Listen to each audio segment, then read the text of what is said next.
It's fine. All right, and again, I started myself with that being on microphone. So, okay, now we're live. That didn't go as well as I expected. So I had all this introduction thing going on to start with. Yeah, I need to make. I probably need could to always be. automate that. Yeah, I probably need to automate that instead of just doing a whole bunch of clicks at the same time in there. Because I had in my mind, Oh yeah, yeah, I click this, I click that, and that'll be how it starts my thing. But yeah, that didn't quite work out. But still, we're fine. We're here now. I think you have more experience than me in this regard. So if you could make a video countdown for you, Yeah, like 20-second countdown, that would be perfect for you yeah, there. that's exactly what I was sort of thinking as well. And then something to just transition straight into it. I didn't have to worry about it.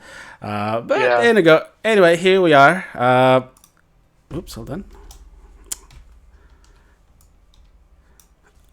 Okay, so welcome to the stream. So welcome to On the Flip Side, where we go about talking about a specific topic or game or just anything really that we decided that we were going to go talk about. And the idea behind it is that for everything, there's a flip side. There's always something that's going to be good or bad about a certain topic. So, for example, last week we talked about Star Wars Episode 7, 8, and 9, when generally those were perceived to be a rather crappy set of movies. So, that time we discussed Agreed. what are good about them. It was a bit of fun. So, trying to find something good with these kinds of things. But this time around, we are discussing something that is definitely close to our hearts, which is Final Fantasy XIV. So today I've got with me Mediva, who is one of our FC members, one of our guild members in Final Fantasy. So if you're ever in Tombury, definitely come and visit us in there. We're just hanging around everywhere. You see us around. If you find somebody with a naked in their tag, that's us. Find where they are, and that's usually where we're gonna be in our house. So how's it going, Mediva? Ah, dude. Like I told you guys earlier, I'm so upset. I was just busy, you know, desynthesizing several items because one of the things you told me before, and this goes for every sprout that wasn't that particular batch, is to always keep your inventory clean, Yep. organized. That was what I was doing.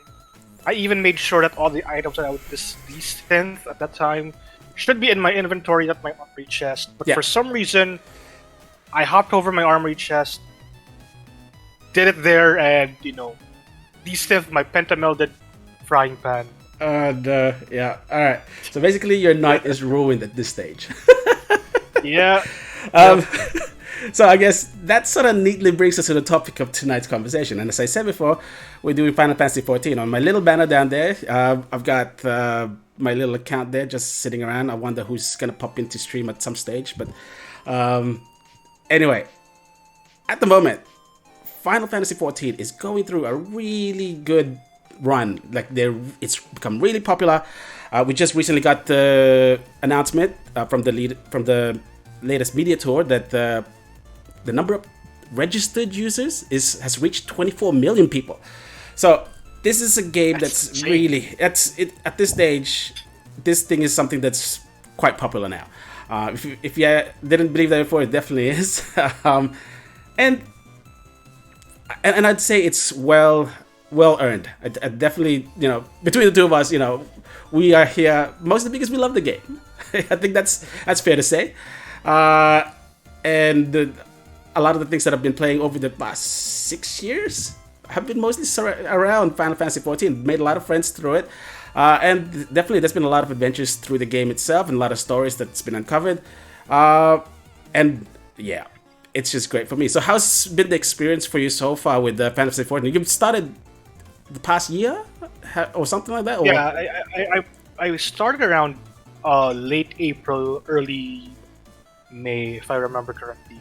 And you actually bring up a good point because we have two different perspectives of the game. That's why I asked you. Yeah. Yeah, you started way back, and I'm just like, after 5.5, everything's coming in on the way leading up to Endwalker, And it's been a, overall a great ride. Overall, I enjoyed the game. Had my fair share of tears, frustrations, uh, happiness, joy, all that.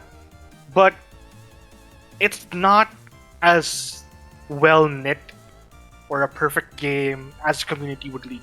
That's the thing that I find a bit infuriating with the community, because it kind of leaves us living in this sort of a bubble. Yep. So basically, we're approaching this topic today from that perspective, that this is generally perceived as a good game. So we're going to look at the flip side of that. Let's look at what is actually, let's say bad. Let's go with it. Let's say what is something that's bad about the game. What's stuff that could be improved, and things that just things that you just wish were different. So that's where we're gonna go for today. So I want to ask you about your. Hold on, just looking at chat. Hey, that's Popo. Hey, Popo. I see Sai as well. Yes, Sai. How's it going? No, I want an AFK. Is that a Popo shirt? Yes, sorry. By the way, this is a Popo shirt. I decided that I want to wear it today. So that's the I Beat Popular Challenge. Savage Raid. That's definitely some merchandise that we will be looking that we want to advertise on this channel. But yeah, if you want one of these things, stick around and maybe I'll consider possibly giving it away. Not this particular shirt, but guys, he pushed me up the stairs. I broke my leg. No. That's that. No one listened to what Popo said. This is her own fault. See, I'm not in this shot. It's only Popo. Nobody behind here. No Sheila behind. It's just her falling down the stairs. That's the true narrative. Okay, anyway. Like I was saying, let's start this off by one of your recent experiences. Let's go with housing. What's been your experience in the past, 48 hours? I'd say 72 hours. 72 hours, yep. It's not good. It really needs to be revamped, and I think the lottery system is going to be a good step towards it. But right now, it's just so broken. I think, yeah. For one, yep. There's no failsafe other than vigilante players, going out of their way to troll botters. Yeah. Getting your friends to help you troll them. Yeah. Basically, have them set up a retainer so that these botters buy a very expensive trash item. That's a vigilante move. Yeah. But if you're going through like 8 hours, 9 hours of just pressing the same button, clicking the same mouse click over and over again, you're gonna be brain dead, and you're gonna also be the victim of the same modus operandi. Yeah. So, it's Square Enix just really needs to, focus so much on this particular system. I mean, lottery good. That's a start on the right foot, but what else can be done there? Because I'm pretty sure somebody is going to exploit the system one way or another. And I already foresee like a problem with it. Really, it's the fact that when you go to a lottery system, sorry, is everything right there? Go ahead. Okay, when you go to a lottery system, now you're gonna attract all of these people that originally were afraid to get in to the thing, because they are gonna be scared. Before they were scared of the 24 hours or however long you're gonna need. But then now, people will only need to put in their money, and then that's it. Suddenly now you're fighting with maybe 5-10 people. Suddenly you might be facing 100 people instead. So it's a bigger lottery. So it's a bit of an issue in either case. But I think beyond just that, the current system, it's unhealthy. It is. There's people out there that I know, like just from just online, reading people's stories and whatnot, that have forgone sleep. Didn't sleep. Probably, because they're that desperate after a week or longer. That's me basically the past 72 hours. Yeah. That's why I'm so caffeinated up. And that's it. So it's been bad for a long time. It's still gonna be bad for a few more months, and maybe the at least I feel that the lottery system will at least become a little bit more healthy. That you put your money in there and you don't have to worry about it, whether or not it's just gonna be up to luck, whether you get it or not eventually. But I agree with you. The thing that I really hope is that the longer you've been in there, I feel like just like getting mounts, getting 99 tokens, I really feel there should be some sort of system like that. Where if you waited for a month now and you still haven't had any luck, I feel you should get some kind of like token to help you on your way. Basically, like if you're playing a gacha game like Honkai Impact or exactly. Order, you get a pity system. You have a pity system in place for players who've been grinding for this for a long time. Like I can easily shrug this off because I'm only a newer player. I've only had like 72 hours really pushing it for a small house. But if you are like a veteran player who's been playing for years now and decided to hey, you know what? I have nothing else to spend on, let's get a house. It's gonna be near impossible. And one of the things I also consider as a factor here is the limited number of slots available. Definitely. The fact that we can consider Ishgard, for example, as a housing district, it speaks that we can add more to it. I just don't know if it's a matter of infrastructure, local infrastructure for ScreenX, or if they just don't have time to do so to program more words in. But it's a very odd number, 24. It's a very odd number to stop there. Well, that's the way it currently is. But it used to be, what was it? I don't know if it was even just 12. So that's at least doubled since when I started. So back when we started, our very first house was in Miss. So it was the Limsa Laminsa housing district. Yeah. And it was just brand new opened, Ward 12. That was the only way that we got a house was because it was brand new, newly released, and that was Ward 12. So even before that, it was even less. So this has been a problem for a while, and they've never really gotten it any better. And like you said, they got it to 12, from 12 to 24. It just means that they can do it. And they can. Don't know why. That's right. And there's definitely talks, especially that they've already at this stage mentioned in the media tour that they're gonna be doing a lot of. I don't know how much more servers they're gonna add just for housing, but it is apparently in the books. But we'll just run into the same problem. You add another 6 wards down the line. It's not gonna last too long, I reckon. It'll be back to the same thing. I get it though, but the other thing that people are mentioning though is that there should be just instance housing, which me personally, and for somebody who actually, for our FC that already has a house, it's great having actual neighbors out there. So yeah. And if you think about it, we're just gonna have the same problem later on, in the sense that with the influx of all these new people coming in, or like myself, you're just gonna get more players wanting to get a house. Yeah. But not really have the opportunity to do so. It just feels unfair to be honest, because you paid for this game and you aren't being given access to housing. Because you think, look, why am I not being allowed this feature when this guy can be, just because, but we're paying the same subscription. It's a bit of an unfair thing.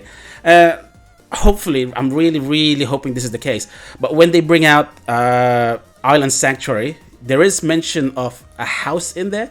I don't know how big it's gonna be or how much decorating you're gonna have. I hope it at least feels good.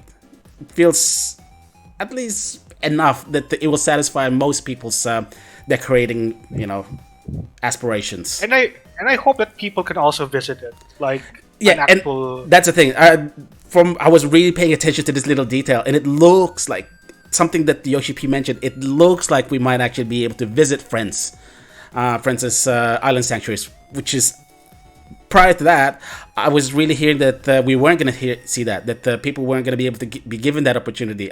That's what people were assuming. But from the last interviews that I saw, it looks like we can, and I'm so glad that that's going to be what's going to happen. Because Oh yeah, definitely. All right, so for somebody that's recently, I guess, started this game, one thing I want to ask you next is installing the game. How hard or how easy was that? Because to me, this was at least 6 years ago now, and I can barely remember it. So when I had to reinstall it for this new PC that I've got at the moment, I was going, what the hell? What do I need to do? Because I've never had to really uninstall it completely. I've been able to transfer it, but in about 6 years, I didn't really do it. And I'm going, I've got this game, I've got this account, and yet I don't know how to do it. What's been your experience?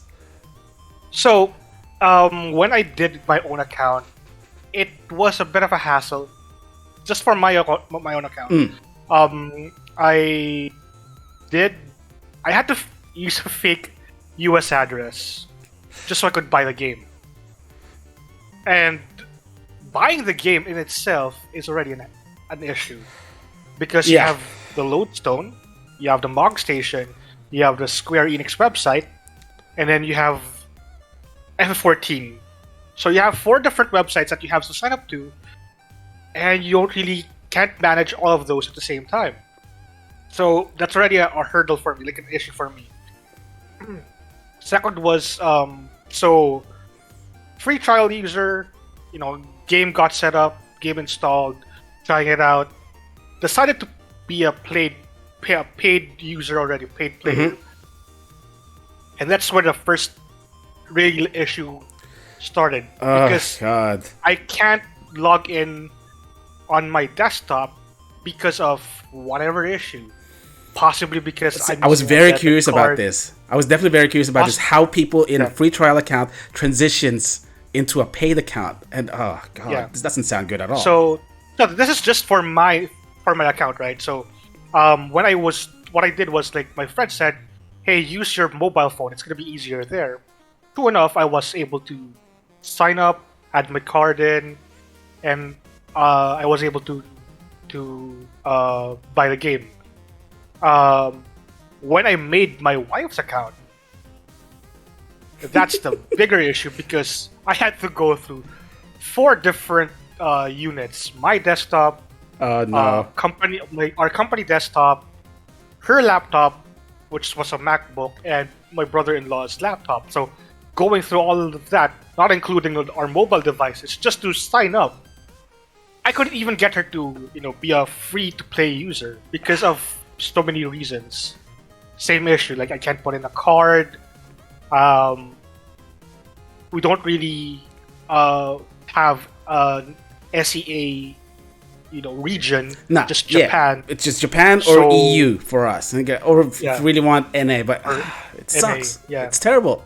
So you choose, of course, Japan, but because you're in Japan, you have to go through so many other hoops at this point. So I don't know if you guys remember me ranting in our Discord channel, but I was so frustrated that day because I started, very optimistic. Me and my wife, we gotta get to play again, and then you're like, you know what? I can't deal with this right now because I can't log in the website just to get the free-to-play patch. Yeah. The free-to-play client. So, you know what? Whatever. If I'm gonna pay for it anyway, I'm gonna pay for a sub. I'm just gonna bite the bullet, buy the game. And even then, I had to weigh the options. I'm gonna go with a MacBook, or I'm gonna go with a Windows. Or that's it, because you need to actually. Yeah, that's right. You need to buy a separate account for each computer. No. So I'm like, you know what? We're gonna be a Windows household anyway, so let's go with Windows. Yeah. And then, just as I was about to, buy the game, we have the issue of the whole credit card adding to your profile thing. Yeah. And because I had so many accounts on at that time, I forgot the password that was for her profile. Oh no! So now I had to wait another 24 hours because I got to that threshold that, hey, your account's suspicious right now. We're not going to accept your card right now. Yeah, I'm suffered through that. And I was like, is this worth it? Is this much worth it? This has been like 2 days of an ordeal already. And that's nuts. I can't. Yeah, I just want to play. We just want to play a game together. Yeah, see, I'm quite lucky that when I very first started this long time ago, my brother was the one that introduced me to the game, and he literally came in with a hard drive of the game to copy it to my computer, and then he walked me through it. So first, you have to create a Square Enix account, and then a MogStation account and then you gotta transfer the code to this, to that. So he was walking me through that. I was very happy. I kind of really didn't have such trouble back then because that was just it. He was guiding me through it. He was playing the game for at least a couple of years at that stage. So like, okay. Funny you mentioned that because we also have the same thing, but this one is for Filipino users. If you're from the Philippines and you know somebody who's been playing the game for a long time, and they're veterans of the game at this point, they actually have access to a Google document that will give you a step-by-step process of doing this, and that's what I've been using. It shouldn't have to be that. Old already. It's a bit outdated, so the information's a bit iffy at this point. At one point, it also mentions that you can use your paid account to use a free trial game patch, which was what I had installed in my brother-in-law's laptop at that time. So when I tried logging in, it doesn't work because, hey, you're a paid user, so paid users have to use a different client. The actual client that everyone else uses. So at that point, this was around 1 a.m. Philippine time. And I haven't even made a character yet. In Tonberg. Holy crap! So that's a nightmare it's a whole kind of worms altogether. Yeah. But just for the setup, it took me around 3 days and a couple of hours just to get the account set up. Not including the character creation. Not including the amount of hours I had to camp out just so that the data center is available. Yeah. For her. Like, just going through this one in here. So one of the games that I used to play is Star Wars: The Old Republic. It's an MMO, and it's super duper easy. Literally, you log in. You log in as one website.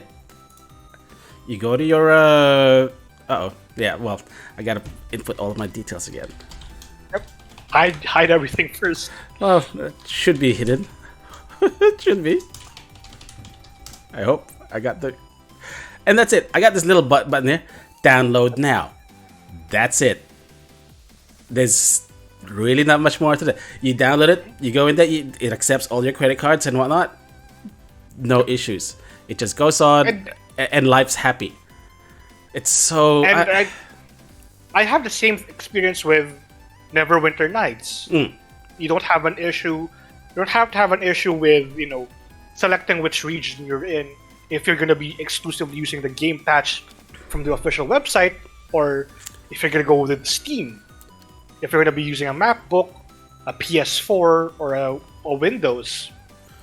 So it's just so streamlined for other games. I can think of other games as well. Black Desert Online. Ragnarok Online, if it's still around. Very easy to play. Just install, create an account, it's there. But for some reason, Square Enix just went with this convoluted way of. I feel it's the whole system. Yeah, the whole system is quite outdated. Not just installing the game or even creating an account. Even the cash shop system, and all of the various things to if you have a look at the actual MogStation itself. That is just 1990s website design.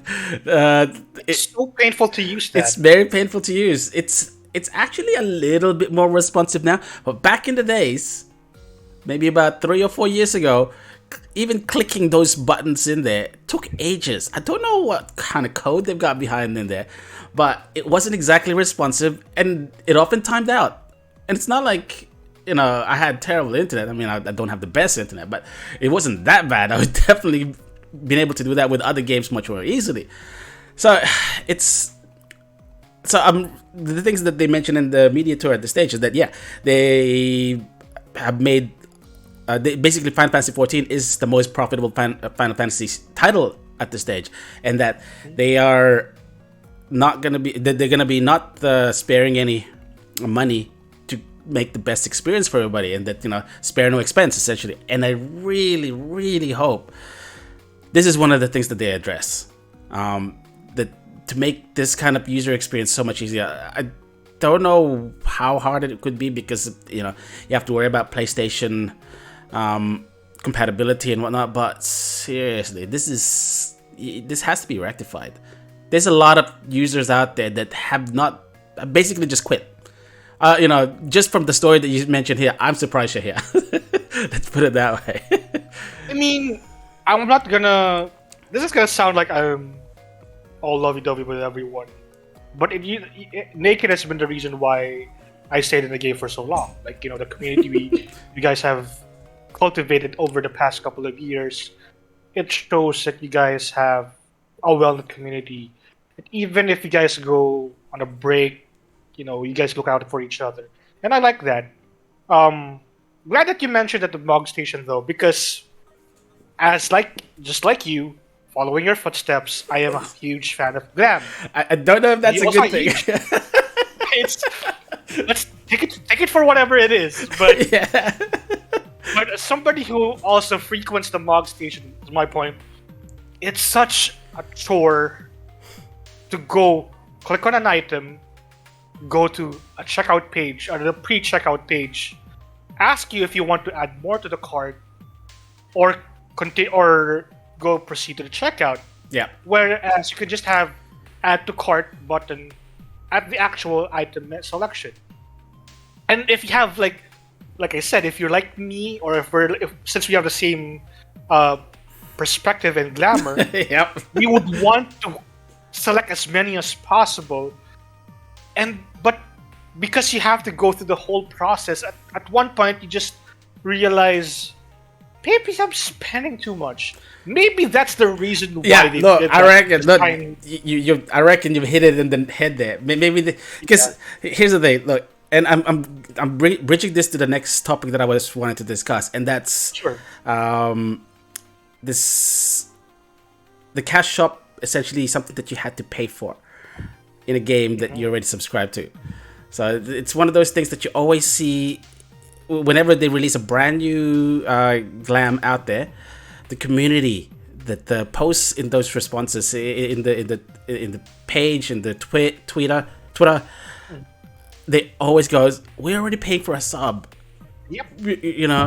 Why can't we just get this new glam as part of an event, as part of as a reward for a quest or something like that? And to me, who's like, I don't want to do an event, I just want to get this new dress right now. It's like, yeah, here's my money. But I get their point.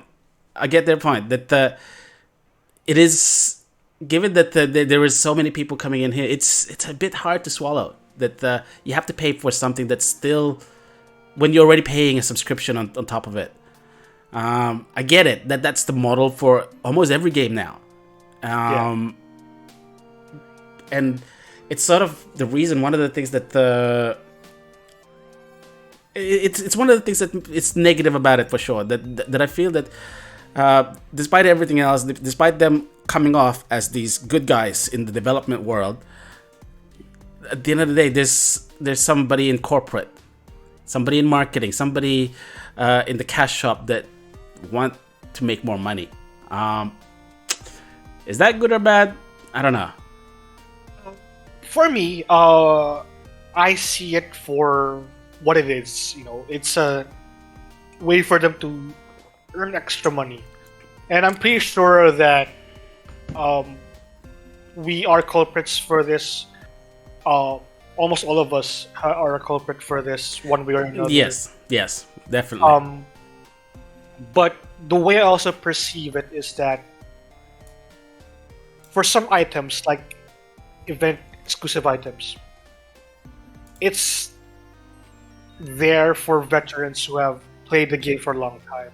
For example, you guys have access to the Moonfarer items from a couple of years ago, whereas people like me, the only option for us to get these items is just through either playing the game and buying it off the box shop, or hope that the next Moonfarer event or the next event rolls out the same item. Now, what I don't like is, for example, hey guys, we're gonna be releasing this limited item, for example, the Regalia right now, and a couple years along the line, they decide that, hey, guess what? The Regalia is back as a Mog Station item. It kind of devalues the item that you get for being a player for a long time, an incentive for joining and being faithful to the game. Whereas other people can just easily pay for it and pretend that they've been playing for a long time as well. Yeah, I get that. Definitely. This. Hold on. Rosera saying, Medi, I think you just got AFK booted. Yeah, I heard it. Okay. See, I muted my game completely, so luckily I'm paying attention to my clock right here, so that's why I moved my character. Hey, here we go. There's Riv. You can see her right there. She's on stream. Well then, let me just angle it up because you can barely see a slit of it. Anyway, I don't know what people are doing in the back there, but they're always hanging in front of the house. Again, guys, if you ever want to just hang out anywhere lively and you didn't want to have all of the people in Limsa, come to our house. This is the reason why I need to stop housing. I have coffee, I have Monster, and to keep myself sane, I have a bit of water here. Yeah, okay. I'm just so tired of the grind there, and it's insane. It's unhealthy. It's the system that they have right now. I think. Okay, yeah, definitely. There's a bit of unhealthiness in there for sure. So I just want to move on a little bit from there. What's something that you wanted to actually discuss at this point? Things that you found yourself in the time that you've started here. What are the things that you think are not so great about the game? Something personal, even. For how great the game is made, how polished it is in some areas. You finished all of MSQ, correct? Yeah. Yes, I'm already caught up with MSQ. Yep. And I think you can agree with me with this. It doesn't teach you certain things about the game. Like, you've been playing this game for like 6 years, and I recall asking the EFC, hey guys, is there any way for us to adjust the HUD layout so that it snaps into place? And I forgot who said it, but they said you can use shift drag to lock it into place. I never even knew that. And see, so for somebody for a game that is well made, you would expect some aspects about it that can be easily understood by players through intuition or through experimentation. But without video guides like you've made before, like the sound effects for your chat, your adjustment for the field of view, the angle, you would be stuck with bad camera angle. You would be stuck not knowing whether or not you received relevant information from your FC, or that is very true. If you're just getting some memes from somebody in Limsa, for example. Yeah. So it's so frustrating to have to understand these things and have this eureka moment na, oh wow, you could do this all along. Like, I asked the FC quite recently, in fact, is there any way for me to circumvent the wrong chat? Because we've done this over and over again. Everybody does this. always saying hello in FC chat, even though they're supposed to talk to their party.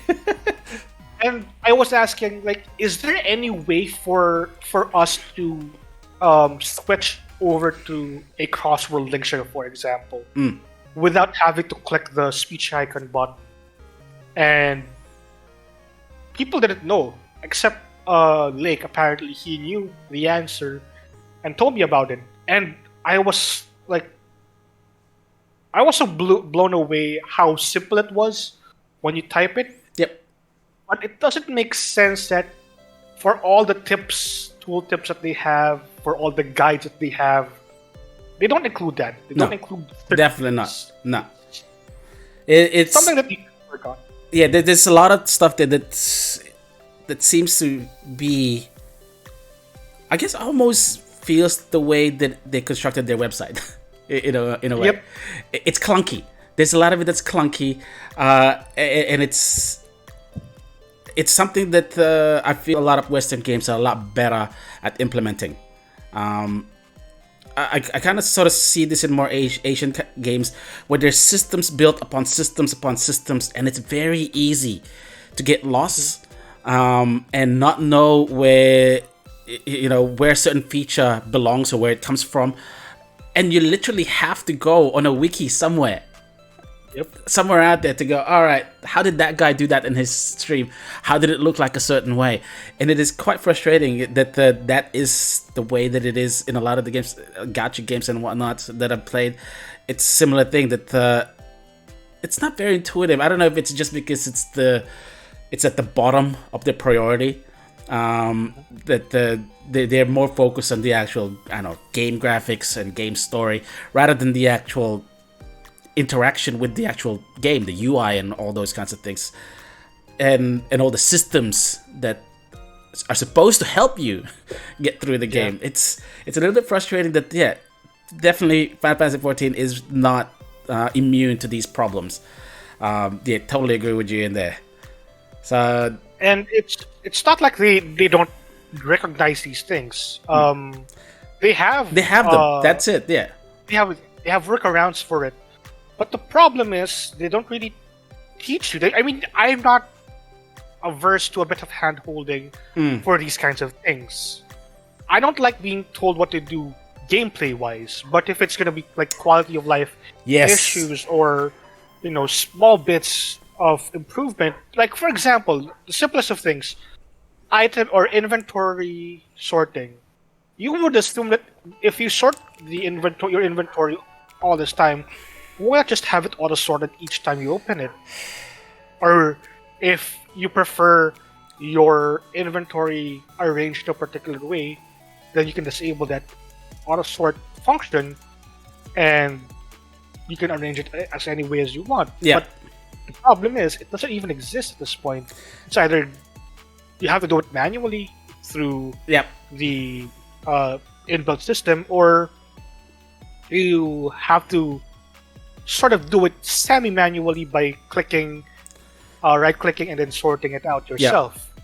So something as simple as that, it's not that they overlooked it. It's just that I think, like I agree with you, they just didn't feel like it's a priority for them. And the thing is, there is a place where that kind of stuff can be found, and it's in the patch notes. The problem is, for a vast majority of players, they're not gonna read that. They're not following through. It shouldn't have to be mandatory reading to read the patch notes for every patch and whatnot. I read them because I'm excited for it, but there's a lot of things in there that most people, they wouldn't, especially the people who are just starting now, they will not read past patch notes. And it's just not worthwhile to actually assume they will read it. So it's a frustrating thing. And I think that's where I sort of want to lead us into the next. In terms of frustrations, the inventory system and the glamour system.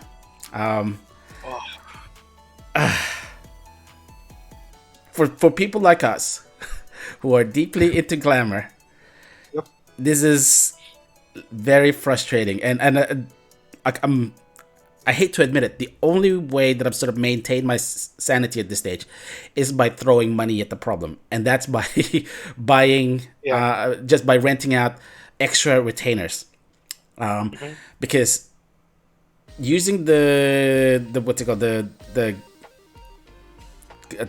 glamour dresser, it's not a good experience as far as I'm concerned. I hate using it. I don't use it. I don't use glam dresser at all. I don't use glam plates. For the main reason that you have to go to the bloody inn. You have to go in that inn every time, sort everything out. Never mind the fact that there's only 400 slots that you've got in there, and that disappears very quickly. But yeah, the primary thing is you have to go into those inns. It's annoying. It's annoying to have to go in there. I'd love it if they could implement that for personal housing or even just FC housing, and you don't have to go anywhere in there. But it's certainly nowhere near as convenient as just accessing your retainers.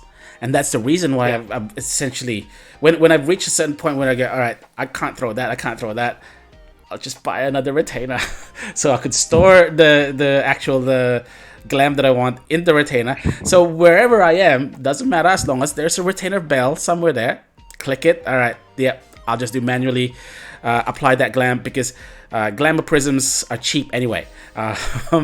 Essentially, they're just buying them from what's it called? Hey! What new shoes? Nice shoes. Yep. He's got grip. Is he actually already walking or just still being assisted? He can't even crawl at this point. He's 6 months old. Okay. Because I just saw my nephew the other day, actually yesterday, and I swear every time he comes in, he's always got brand new shoes. Again, what are your parents just spending? Just shoes. You're gonna outgrow those in about 2 months. Yeah. But hey, glam is life, Exactly. Glam is life. Exactly. So I'm actually glad that you pointed out the retainers as an extended function, extended glam dresser inventory space. Yeah, glam dresser. Because it is a pain to maintain that thing. The 400 items that you have there, I use it. So you use it? Yep. If only because I can't be asked to do everything manually. But using the retainer, I haven't gotten to the point that I would need to buy some more retainers just yet. Give me like another year or so. I actually sometimes use the marketplace as my inventory space. Chuck in an item there that I have in my retainer's inventory at a insanely high price. Whatever slots left is for the glam item I want to use later on. Yeah. So on and so forth. But the problem with that is if you have so many items in your glam dresser, in your armoire, in your chocobo saddlebag, to me, you're gonna lose track of that. It's worse for me sometimes when I pay for a pure white or a jet black dye, and I want it, and I want it on separate. So I forget example with the Mikote. Sorry, I've got it for the skirt. I've got 2 of the skirts in black and white, just because I do not want to lose that dye. It's like, okay, this is expensive. I don't want to lose this. Yeah, and that's the only reason why I use the glam plate, because I don't have to dye the item itself. I can just dye the plate. Yep. But therein lies the problem, because it's a plate. The moment you change it, whatever expensive dye that you used is gone now, and you only have 12 plates. Yeah, you only have 12 plates. That's not enough. That's not enough for people who are into fashion. Let's see, glamour plates. What is this? Glamour plates. according to this, there's 15 or whatever. 15. That's not enough. It's not enough. This like 15. How many classes do we have? That's not even enough for each individual class, and including the crafters and gatherers. Nah, that's not enough. You should at least have enough glam plates for each one, and extras.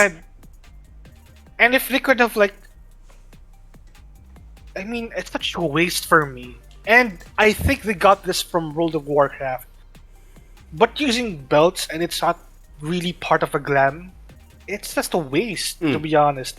They have some greatly designed and greatly worded items that makes you wonder how would it look like on your character if they were actually wearing it.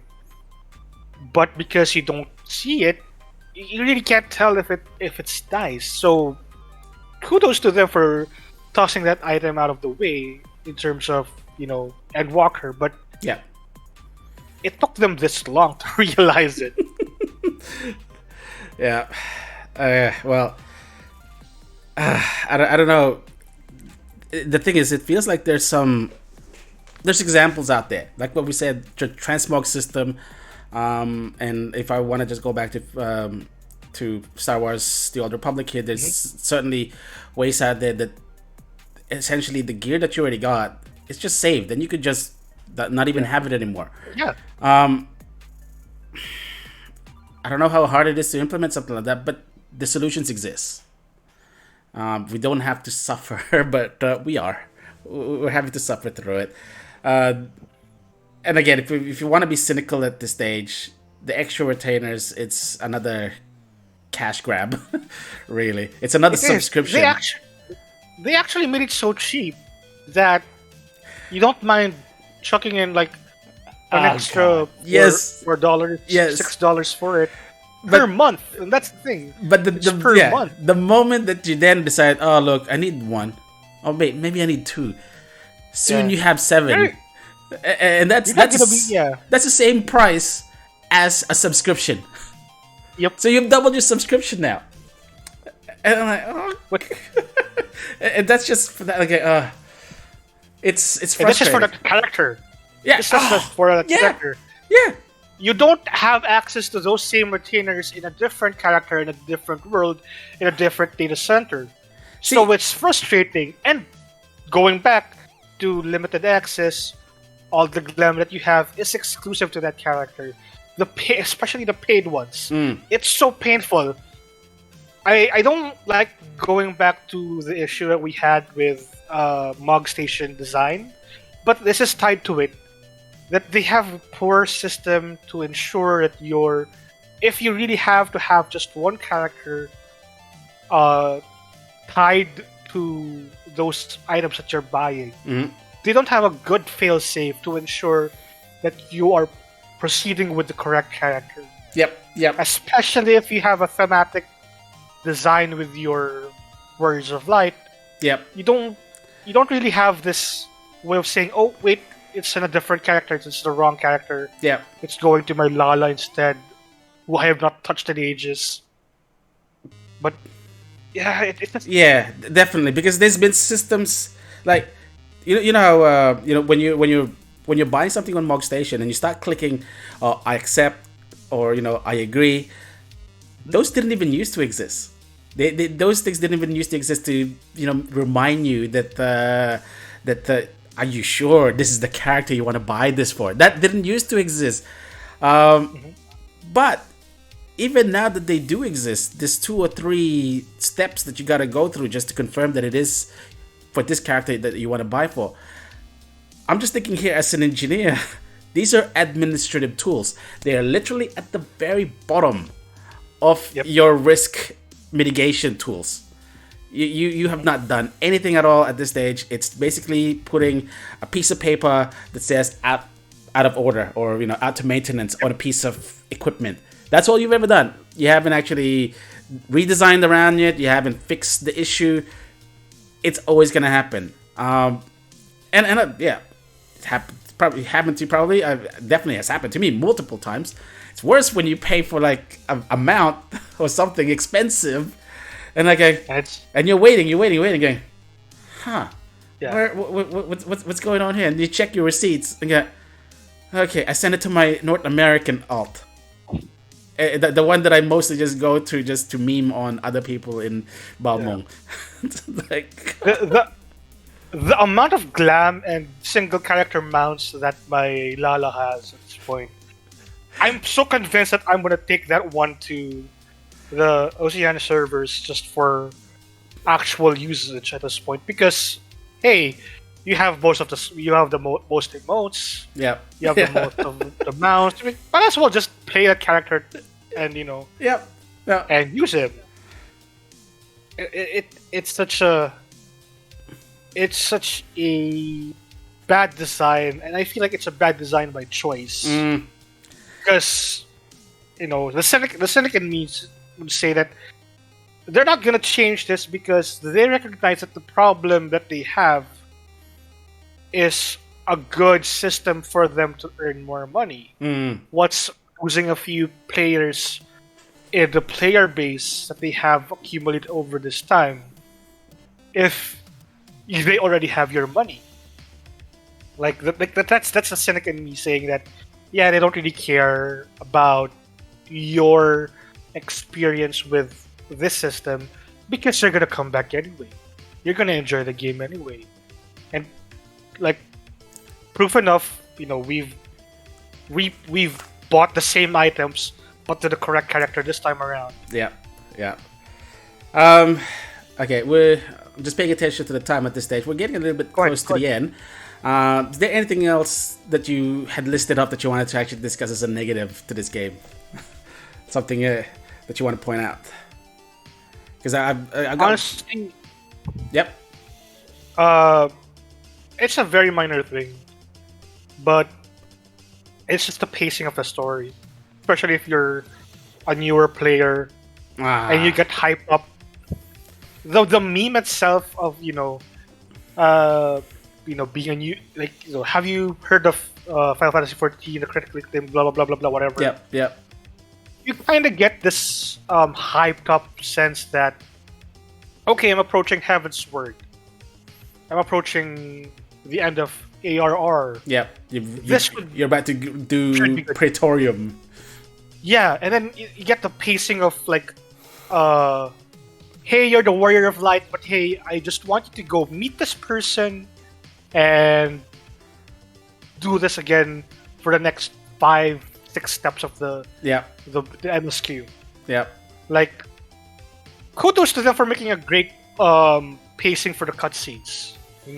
Really pulling on the heartstrings there sometimes. But in the actual story itself, the gameplay itself, it can get tedious. For sure. And I think that players, for the most part, look at the whole of MSQ with rose-tinted glasses. That they forget that there are some garbage moments as well. Oh yeah, for sure. And I think one thing that I've known about, but something that just been reminded about recently was that when you finish Praetorium, when you finish the 2.0 main storyline, and now you're doing the patch quests, you don't actually get all that much experience points from the 2.1 to 2.5 patches. So as someone who's just come in here, not only are there these lulls, these kind of mediocre quests in between, now you're also just stuck playing, and you notice that your EXP bar is just inching tiny amounts. Yep. It feels like none of the quests that you're doing are making you stronger. None of them feel like they're progressing you in there. And look, I get it. You don't want to be over leveled by the time you reach Heaven's Ward. But I feel like there's a better solution in this case here. And I feel this more and more as we go further and further along the line. Because again, something that they mentioned in the media tour and something that they've been mentioning since FanFest is that despite this being the ending of the Zodiac versus Heidelin arc, they still are looking to continue this game for 10 more years. Long time to the future.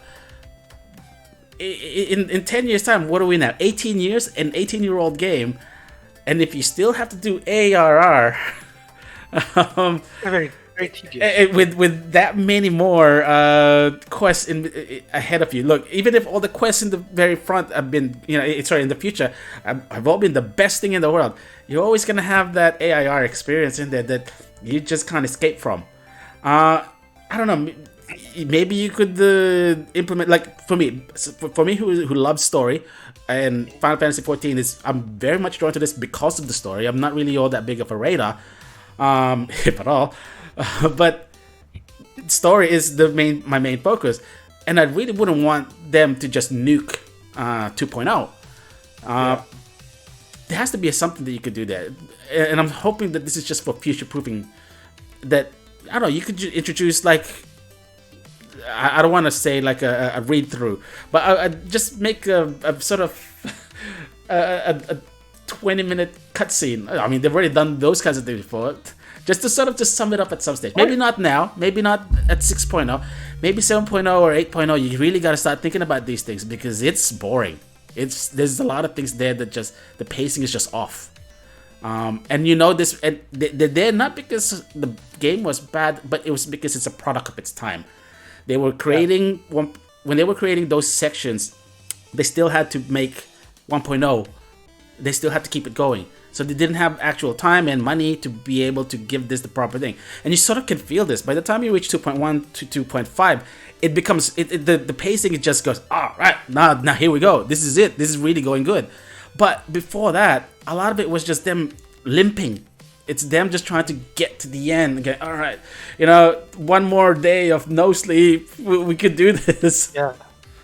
It's basically one info dump disguised as a patch. Yeah. And in relation to that, the patches after every main patch, like for example 2.1 to 2.5, 3.1 to 3.5, especially for the trials and the raids, the story feels so inconsequential. Like, if you took out, spoiler alert for those who are not, everybody put your fingers to your ears.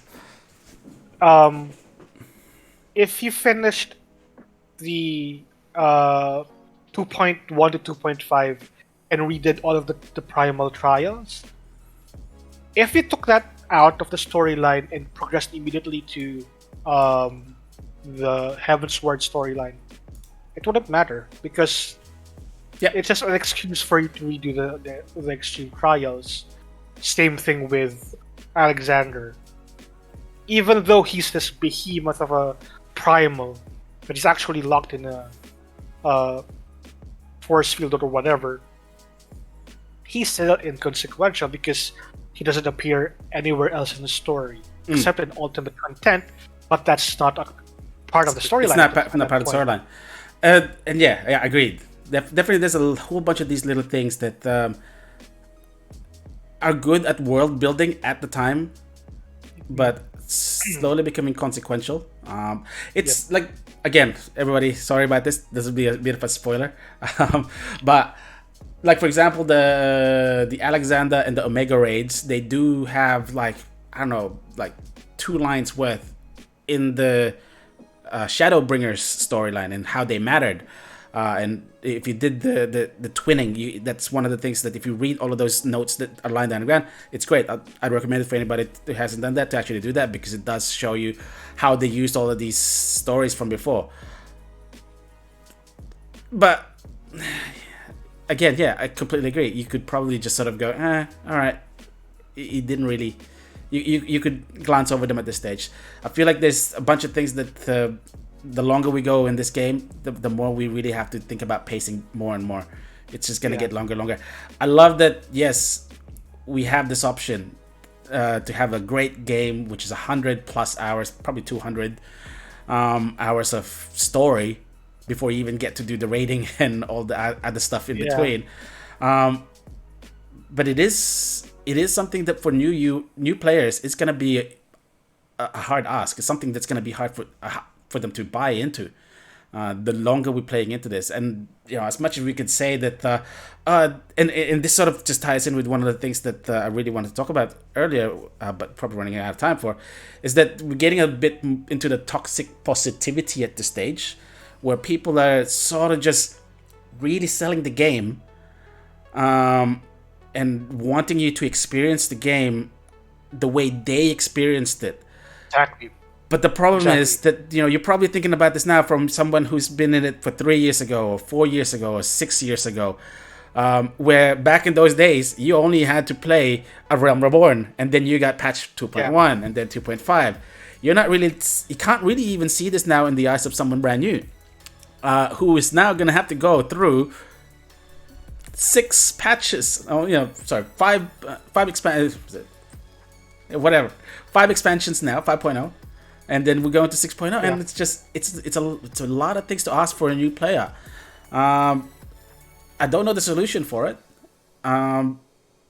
but the thing is, I don't want to rob anybody of the experience. But one of the things that I was sort of thinking was, with how we've got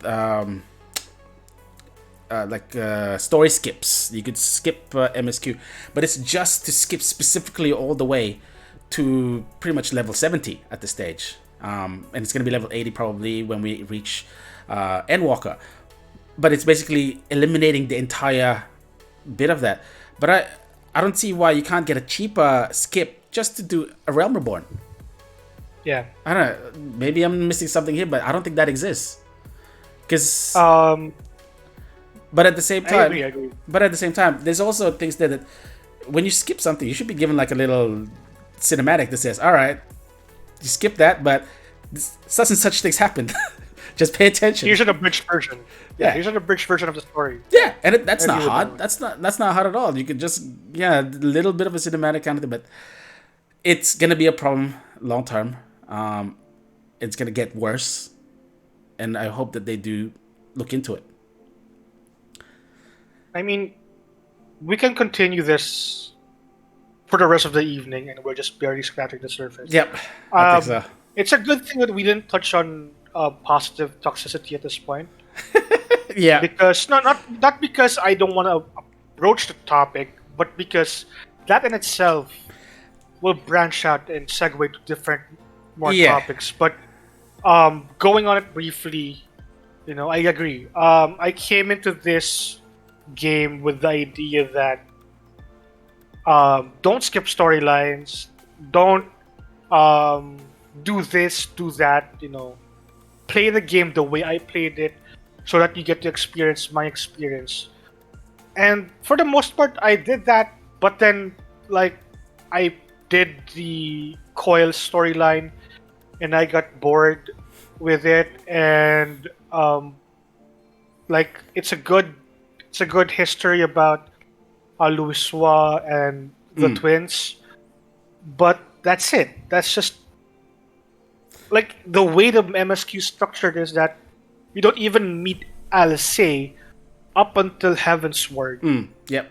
It's written in such a way that if you manage to skip the Coil's storyline, here's Alice properly introduced now, no mystery whatsoever. So they knew that not a lot of people will have access to that part of the story, or for that part of the game. And going back to positive toxicity, it's just so frustrating that people live in this bubble as if to say that they are numb to the or choosing to ignore the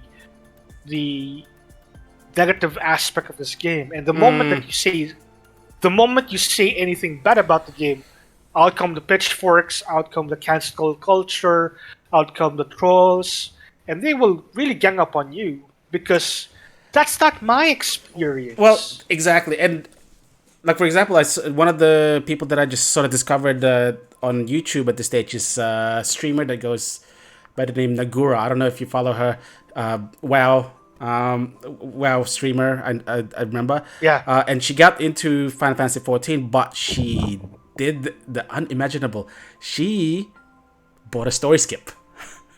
because boosted, yep.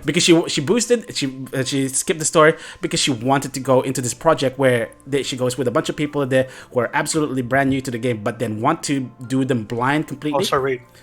Go through the hardcore raids as soon as possible. But her community, or maybe the Final Fantasy XIV community, sort of just go, "Oh, what the hell? What have you done?" Okay, firstly, that's someone else's money. They could do whatever they want with it. Yeah. That's the thing.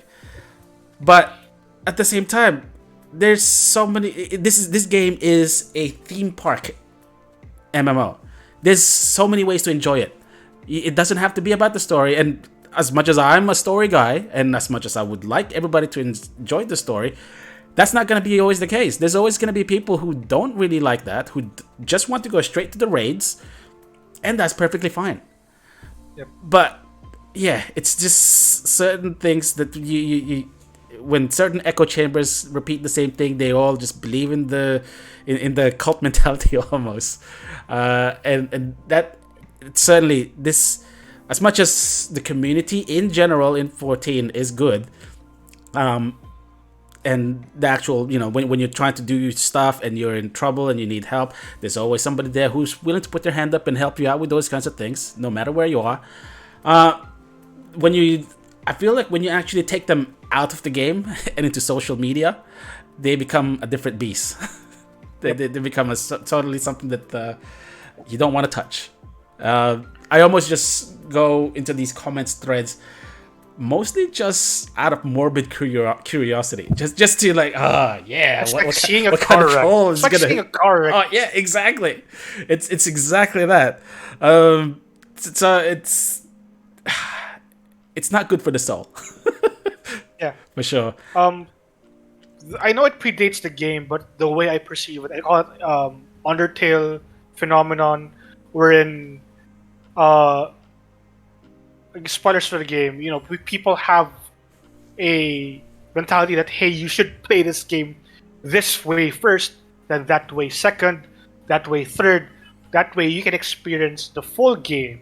But some people prefer to do it in a different manner. Yeah. So people react violently the moment they see that, hey, that's not how I did it, that's not how everyone else did it, you're doing it wrong.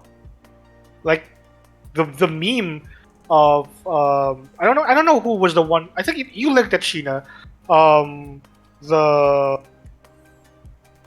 person who quit WoW, the YouTube video, the animation, wherein this Elizon just headbutted this Lala for skipping the storyline. Yeah, like, pretty much recent video. That's the toxicity right there. And then the moment they agreed to saying, I'm not going to skip the storyline anymore. Yep. The community said, yep, that's good. That's all that we asked for. And we're finding Danny. I'm going to help you now. If you need anything else, I'm going to be a friend to you now. I'm going to be your mentor. But if you do anything else that goes against my beliefs, I'm going to hunt you down. And that's bullshit. That's definitely it. So I'm just looking at chat here. Hey boss, I'm still in FC. That's Zeris. Having a break till Endwalker. Popo responding. We will note that. Zeris. I think he is. I think you're in there. I mean, I was looking at the member list a while ago. I think let's just check. I'm still logged in. Let's see if you're in here. Very sorry, Zeris, if you have been away for longer than 200 days. Because there's a slight chance you've been kicked out by now. But please apply again. We would love to have you back. He's here. 27 days offline. Okay, good. You found him. Good. Yeah.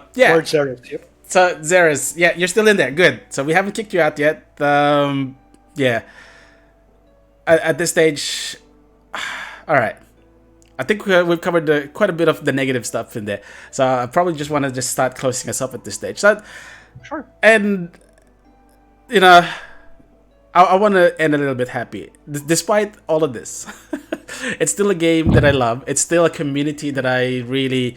I've invested quite a lot into this community at this stage because it's a fun and just generally good, wholesome place to be. So Agreed. there, but I think it's something that we have to not lose sight of, that there is still improvements in the game. And to the developers' credits, they are stuff that they actually do still look into. Still continually they continue to surprise us with some of the improvements, stuff that we haven't asked for, and stuff that we've always asked for a long time, and they're quite responsive in that sense. So as much as I would say that there's stuff that I want to complain about this game, at least that's not the end of it. That we're still gonna get something, hopefully, to help us, make the experience a little bit better for everybody. So what do you think? I mean, you hit it right on the head. The mere fact that you have this community that exudes this confidence that it's going to thrive for a long time. It just speaks so much of how well the developers listen when it's needed and when it's warranted. We came in here, or I personally came in here, completely blind to the game. I am familiar with the other Final Fantasy games, but I appreciate the small details that they actually get to put in. Like, for example, spoiler alert, if you guys haven't been in this part yet, don't cover your ears. When you finally rescue the Crystal Exarch from Emmet Sub, you hear the Final Fantasy III Overture playing as you go to this panoramic view of going back to the Crystarium. And if you didn't play the previous game, it's fine. It's a good soundtrack to hear. But if you are a fan of the series, you would hear, I remember that one. Or, for example, just go to the not the Mog Station, the Gold Saucer, play Triple Triad. If you have not played the other games, you would think that this is unique just to 14, but it's actually from 8. Yep, 8. And further expounded on in 9, where they butchered it. But, like, these things, like the Valso Flamenco for the dancer, Yep. that's from 9. Yep. If I remember correctly. The eras were introduced way back, but the fact that they have like someone say, what's her name again from Fran? Tactics? Fran, yeah, Fran. It's a throwback.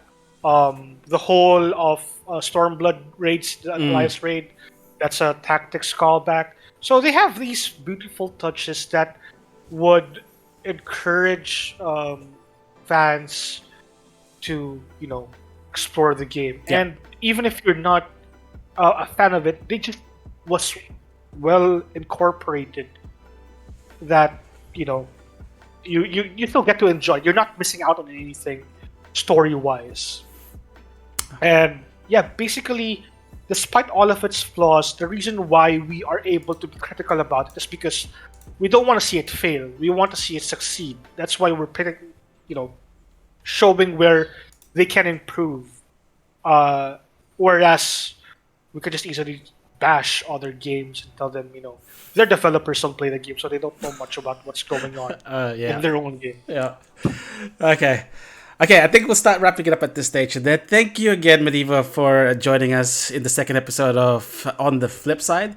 Thank you for having me. Yep, no worries. I hope that it was a good place for you to vent out your frustration from losing that Pentamill gear. Sorry to remind you, but that's your fault. I'm completely agreeing that it's my fault, but also I blame sleep deprivation at this point. Okay, fair enough. Definitely that, and that then goes back to the housing. So again, it's all like a domino effect. Oh, it's a circle. It's a circle. So thank you again for joining us in here. We are looking at having another guest next week. Another friend of the FC. She used to be part of Naked a while back now, but she has since moved to Canada and has consequently had to change servers. The topic will be probably cover a bit of Final Fantasy, but it's going to be a bit different. So I'll put that in my announcements on the Twitter for anybody out there who's paying attention to that. But again, thanks, Mediva, and Thank you. everybody out there. I hope you guys had a lovely evening. Enjoy the rest of your weekend, and we'll catch you soon on the next one. Bye. Bye, guys.